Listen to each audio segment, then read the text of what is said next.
Getting shredded has never been easier, yet most men just can't seem to get it right.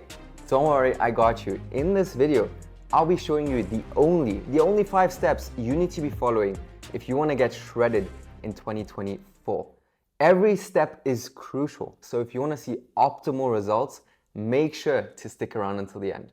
Starting off with step number 1, diet. Where most people go wrong is they just intuitively eat and expect to see results. That's like wishing to save money and never tracking your finances. Don't be like most. If you want to see optimal results, start tracking your calories. It puts you in control. Now, how many calories should you be consuming for your specific goal? So what you're seeing right now are numbers from 7 to 21. Now, based on your goal, you are in a specific category. So let's say you want to lose weight. You want to lose weight at a very, very fast rate, extreme weight loss. You would times your body weight in pounds times 7 or 9, or in between 7 or 9. Now, let's say you wanted to just maintain. You would multiply your body weight in pounds times 13 to 15, somewhere in between there. And that will give you the calories you need to be consuming. As you can see, based on your goal, what you do is you just times your body weight in pounds, and then you see the category, and then you times it by one of those numbers in between those numbers. So 7 to 9, 10 to 12, 13 to 15, 16 to 18, and 19 to 21 based on your goal. Now, of course, you can't build muscle if you don't consume enough protein. Why? Because protein is the building blocks to building muscles, right? Think of it as bricks to a wall. So if you want to build muscle, you need to have a lot of bricks, right? If you want to have a tall wall. Now, same way you want to consume protein. So how much protein should you be consuming? I would recommend somewhere between 0.8 to 1 gram of protein per pound of body weight. And if you're on the heavier side of things, what I would recommend is going with your height in centimeters, multiplying that by 1 gram per centimeter in height. That's the one.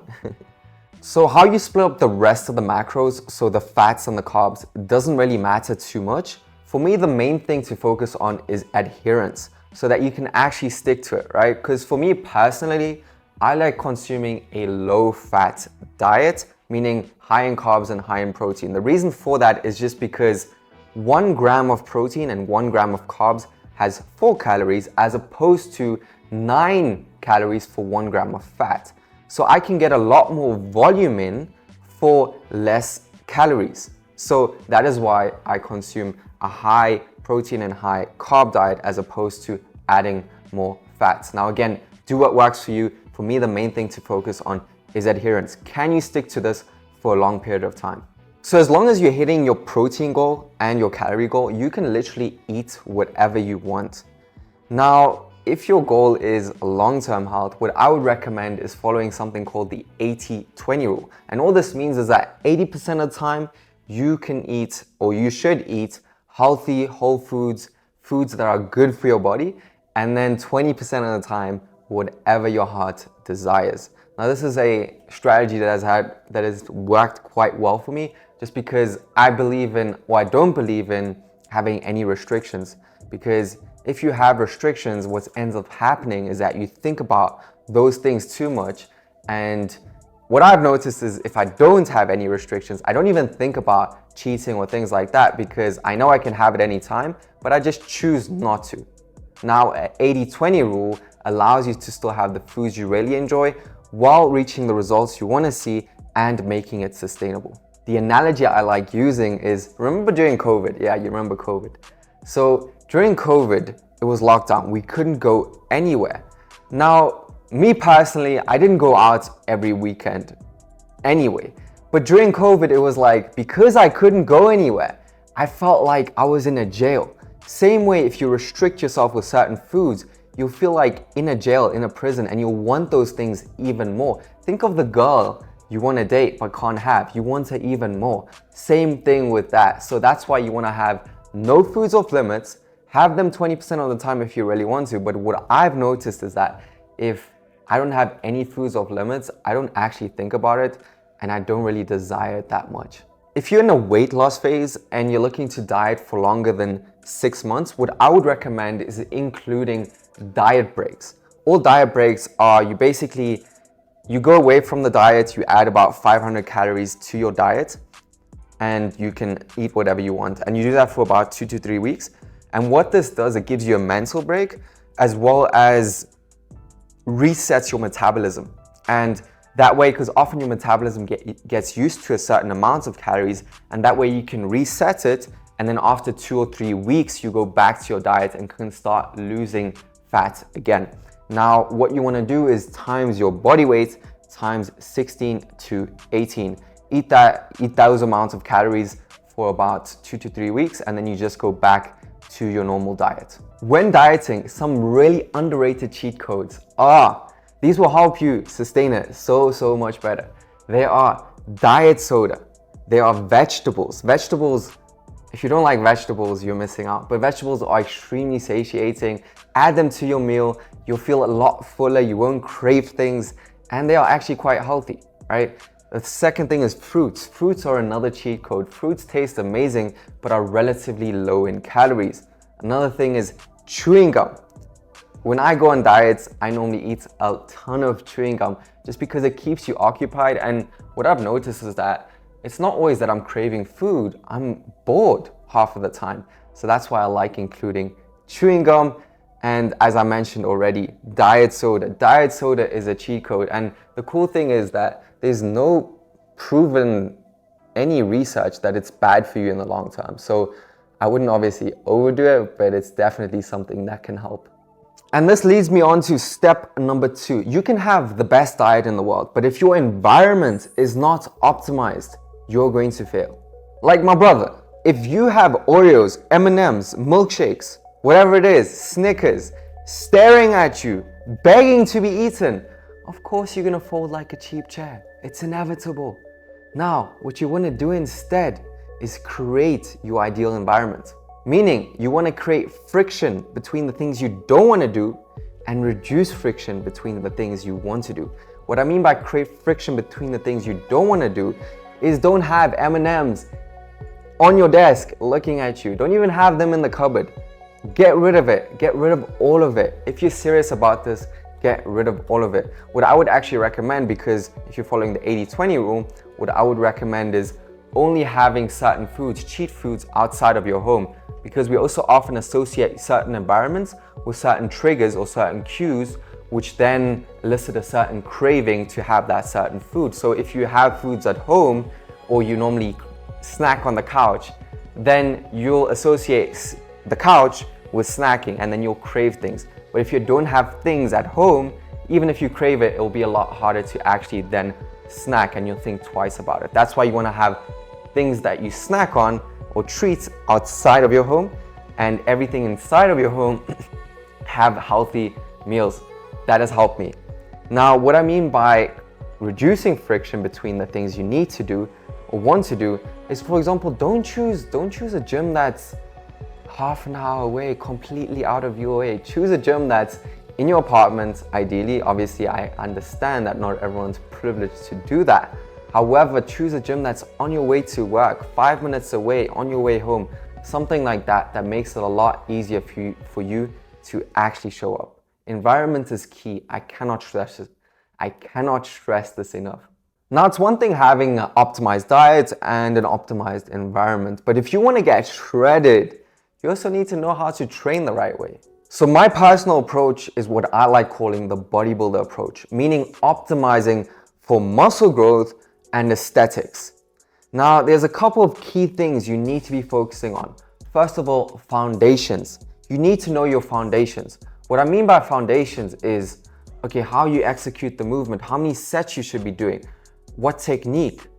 Other things to consider are things like how much volume, how long should you rest. Those are all your foundations. Now, the first thing and most important thing to remember when it comes to the bodybuilding approach is knowing that tension is king. What I mean by tension is the amount of stress you put on a muscle when contracting or releasing the muscle. Now, that is tension. Now, when it comes to bodybuilder approach, you want to optimize for that. And the way we optimize for that is by focusing on full range of motion meaning taking the muscle through a fully stretched position and a fully lengthened position. Second thing you want to do is what so many people get wrong is they don't control the movement. They swing the weight up and down and are expecting to see results. It's not gonna happen. It's not gonna happen. You need to be controlling the movement, okay? You need to be controlling the movement. Fun fact is that the negative portion, so when you let the weight down, actually stimulates more muscle growth than the positive. And that is something I didn't know when starting out, and it's actually very, very important information, because what that tells me is that controlling the movement is key. Then of course, you want to have minimal momentum. As I said, don't swing the weight up and down. You want to have a high effort, high intensity. You really want to be pushing yourself. You need to give your muscles a reason to grow. If you do not give your muscles a reason to grow, they will not grow. Makes sense. They need to have a reason to adapt. So push yourself. Then you want to be applying progressive overload, whether that's by adding weight, adding reps, or controlling the movement more. And finally, you want to optimize for a high stimulus to fatigue ratio. What I mean by that is recovery is key, right? And if you sort of do movements that bring about a high fatigue ratio or low stimulus to fatigue ratio that fatigue you a lot, for example, like the bench press, the deadlift, the squat, the traditional barbell exercises, they are very, very taxing on your body, meaning they fatigue you a lot. Now, are they great exercises? 100%, no doubt. But the amount of time it takes you to recover is just so much longer and is not optimized. So if you want to go the bodybuilder approach, right, optimizing for looks and optimizing for muscle growth, you need to be choosing exercises that have a high stimulus to fatigue ratio, meaning the stimulus for muscle growth is very high in relation to the fatigue. And the movements to choose here are machine exercises as well as cable exercises. These are optimal for that. And finally, what's the best split? So I've tried all the splits out there, every single one, whether that's the bro split, push-pull legs, upper lower, and I've even come up with my own sort of splits. And recently I've come to the conclusion that for me personally, with my sort of schedule and everything, the full body split is the best split. You get to train your favorite muscle group every single session. You have a very, very, very flexible training schedule. It doesn't really matter when you do the workouts. You can just move them. It's the full body. I'm in and out of the gym within 45 minutes because I can sort of implement supersets. I don't have to rest too long between different exercises. And I've just noticed training the full body is so much more fun. I used to dread leg days. In a way, I didn't, because I was looking forward to the pain. It's kind of weird, but I was. But these days, when I do my Bulgarians twice a week, it's like, okay, it's only the Bulgarians. I don't have leg press and Romanian deadlifts after that. I just know it's the Bulgarians, and then after that I have push-ups or bench press or pull-ups and bicep curls where I get a nice pump and I can look forward to this. So for me personally, with my schedule, as well as just enjoying it, has been so much better. I do want to say that the split you choose is just a way of organizing the amount of volume and exercises you are doing throughout the week, so it doesn't matter too much. However, as I just explained, this is why the full body split is my favorite split. When it comes to volume, when I started out, I just did way too much volume. I did 4 or 5 sets of every exercise, 7 to 8 exercises. That is too much. I realized I've seen way better results dialing down the volume and upping the intensity. So anywhere between 2 to 3 sets per exercise, not more. And then when it comes to rest, you want to think of, okay, 2 to 3 minutes between the heavy compound lifts, multi-joint movements, right? And then 1 to 2 minutes between your isolation exercises. So single joint movements like the bicep curl, tricep extensions, lateral raises, things like that. And the final thing I want to mention is that if your diet is optimized, cardio is not needed. If you are in control with your diet, cardio is not needed. These days, I don't really have too much time to do much cardio. What I like doing is including a lot of low intensity cardio, like getting my steps in, listening to a podcast, watching something while doing it. I like doing that because I feel like productive. I'm doing something while I do it. Now, all 3 steps are crucial, yet most men neglect the following 2, and they are just as important to your success. When do your muscles grow? Not when you're training. they grow when you're resting or sleeping. Now, how much sleep is optimal? I would recommend anywhere between 7 to 9 hours a night. Now, studies have shown that regular sleep, consistent sleep, is better than having, for example, one day where you sleep 12 hours and the next day where you sleep 6 or 4 hours. So having a consistent sleep cycle is very, very important. When it comes to rest days, how many rest days do you need? I would really recommend listening to your body. What you want to think through is, can I recover in time for my next session? And if I can, then sort of train again. So you always want to be like, okay, am I recovering in time for the next session? If you follow the full body split 3 to 4 times a week, you should be able to recover in time for the next session and given you're pushing yourself hard enough. However, I do feel like this is not too much of an issue for most people, since I just feel like most people don't push themselves hard enough. However, listen to your body. If you feel like you wouldn't be able to progress by training, then take another rest day and then train the next day. The best way to know that your recovery is optimal is if you continuously progressing, continuously getting stronger and continuously seeing changes in your body. And that's why to optimize for recovery, I would go with the exercises that stimulate a high stimulus to fatigue ratio, as I mentioned earlier, so machine and cable exercises. Now, all of these earlier steps will not matter if you don't stay consistent. And consistency is a mindset. So here are a few mindset hacks that have worked for me. The first one being having action over outcome-based goals. So what I mean by that is often we get too caught up in the weight going down on the scale or the number going up in the gym with the weight, and we get too caught up in that. And if it doesn't happen, we often get demotivated. Now, in order to prevent that from happening, what you want to focus on is the action. So you showing up to the gym is a win already. Not the weight going up, not in the gym, not your scale going down. Did you show up? Did you track your calories? Did you eat the diet? Did you show up to the gym? If you did the things, if you took the actions, then you had a win, and that is the win. And that is the only metric to go by. Because at the end of the day, we can't control the outcome. Things are gonna happen. I'm such a big believer in controlling the controllable. This shift has relieved so much stress, so much anxiety. Just being like, no, did I show up? Yes, cool, amazing, right? And if you didn't, bounce back the next day. Because for me, the person I'm becoming, the identity I'm building is way more important than the outcome anyway. Like, who am I becoming? That is what matters, at least for me. Another mindset hack is long-term thinking. I know from the most successful people in the world, they just think way longer. They think in years, they think in decades. Now, if you want to be successful with your health and fitness, it's something you want to do for the rest of your life, right? It's not something you want to just achieve and then go back to your old habits, right? You actually want to stay there. And if you actually want to stay there, you need to have a long-term approach. It might take some time. It might have some ups and downs. However, if you stay persistent and you continue and do not give up, you will get there eventually. And if you have that mindset, you'll realize it doesn't take that long. However, you just still have to have that long-term mindset. The next one is using whatever fuel you have. When starting out, we often get demotivated because we're not there yet, right? We don't see the results yet. And what has helped me in the beginning was using whatever fuel I had. It doesn't always have to be, oh, I want to get shredded. It could be, I want to prove my mom wrong. I want to prove my girlfriend wrong. Whatever it is, use whatever fuel you have. That is potential energy. Do not waste it. Use it to get into the best shape of your life, right? Use that fuel because that fuel can drive you. And often running away from pain is a greater driver than running towards something.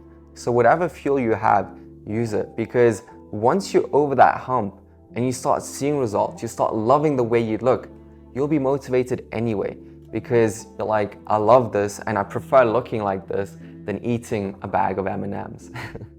It's just genuinely like that. You're like, I love the way I feel. I love the way I look, and it's who I've become. But to get there, use whatever fuel you have. And the final mindset hack is progress over perfection. So what I've come to realize is that if you can show up 80% of the time, no matter what, that will get you way more results than waiting for the days where you feel like 100%. Because would it be reasonable to have countless of days where you feel 100%? No, it wouldn't. So if you can show up 80% of the time, no matter what, you will get to your desired goal eventually. So that's all you need to know to get shredded. If you like this video, make sure to actually let me know. On that, I'll see you guys in the next one.